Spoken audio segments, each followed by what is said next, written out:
happy to have with us today the Philippine National Police Women and Children Protection Center's Chief Operations and Plans of the Anti-Trafficking in Persons Division, Police Major Michelle Morada.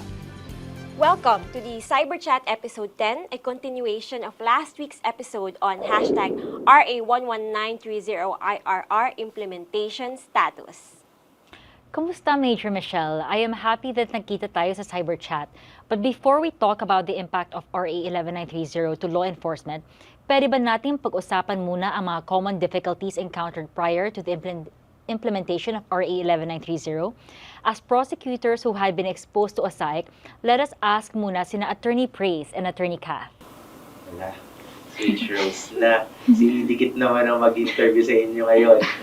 Na-observe lang namin na ngayon ay greater accountability is demanded from financial intermediaries and internet intermediaries. But we have yet to see na merong mga intermediaries na ito na hindi sumusunod sa mga requests. Makasuhan kung hindi sila susunod.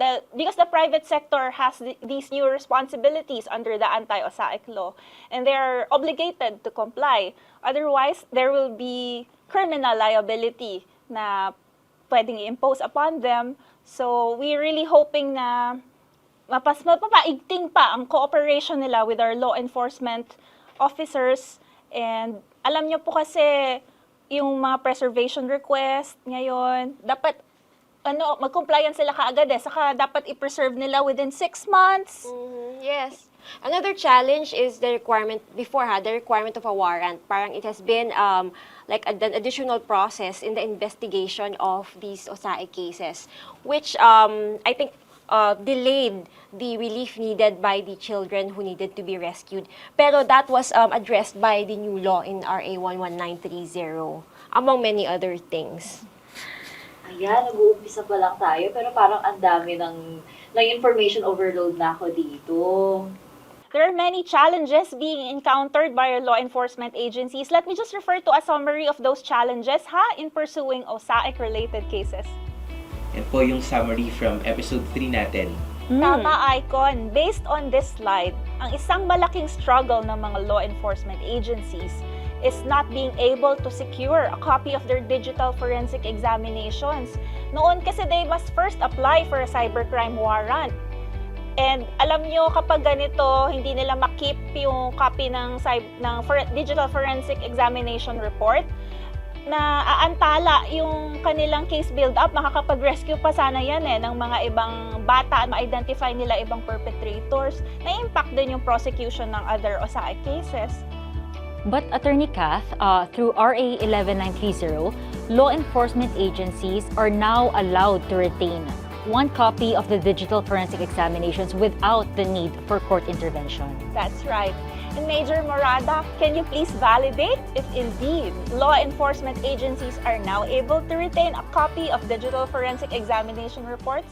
Yes, Attorney Kat. Bali ngayon, pwede na kaming makaretain through the new law of RA11930. Hindi gaya ng past na wala pa siyang RA11930. Bawal pa kaming, kailangan mag-request muna kami. But this time, pwede na kami makaretain na copy ng digital forensic examination. Mabuting balita yan, Major Morada. Dati idikit, napakahirap din to secure digital evidence from ISPs and big tech companies which are based abroad like Facebook, Instagram, etc. Actually, Attorney Praise, maganda sa RA11930, there are a lot of duties imposed sa mga private sector, specifically also for internet intermediaries. No? They are mandated under the law to block, to filter, to take down, to preserve, and these are all under penalty of law. Actually, they're supposed to be able to take down mga CSAEM within 24 hours from notice, under penalty of law also. So yung turnaround time talaga na yan is very important, no? And rightfully so, because we're talking about materials online that are harmful for children and with the use of ICT. And on top of that, ang mga law enforcement agencies can now issue a subpoena to internet companies to secure subscriber info and traffic data to trace the transaction. And like what Attorney Kat said, this also helps in the investigation and in the case build-up. There's less procedure for them to hurdle. Let me also add the common action among perpetrators to immediately delete the evidence needed for case filing. Through the Anti-OSAEC-CSAEM Law, kahit i-delete pa nila yan, ang mga ISPs are now required to preserve the evidence within 6 months. At Attorney Kath, pwede mag-request ng extension for another 6 months ang mga law enforcement agencies. Yan, tama po yun, idikit. Na pwede pa kami mag-request for another 6 months. Nakakatulong to sa aming investigation. At least mapalawak pa yung pag-case build-up namin at pag-locate pa rin ng other victims and suspects. Attorney Cass, nako, meron po akong tandang-tandaan na sinabi ng dalawa ni Attorney Ray Vico na episode 3 natin. Nung nag-guest co-host po siya, natatandaan mo ba yun, Lay? Siyempre naman, yun nga yung isa sa mga pinakatumatak sa isip natin, di ba? Hay nako, lagot kayo ng mga perpetrators ng OSAEC at yung mga nag-iisip pang sumubok. Ang mga internet service providers at intermediaries has the obligation to report to the authorities suspicious activities and streaming. Ay, grabe. Otherwise, they will also be liable. Tama po ba yun, Idikit? So Icon, yung mga responsible persons na namamanghala dito sa mga juridical entities kagaya ng mga business establishments, so mga managers ganon. If they knowingly participated, if they facilitated in the commission, and if they failed to prevent the commission of OSAEC, they will be held liable under the law. And mind you, they will not just be fined, but they could also be imprisoned. So very harsh penalty, and rightfully so naman. Thank you, Idikit, for that good news. But before we move on to the next topic, Ang aming favorite ni Attorney Kath, prosecution and investigation.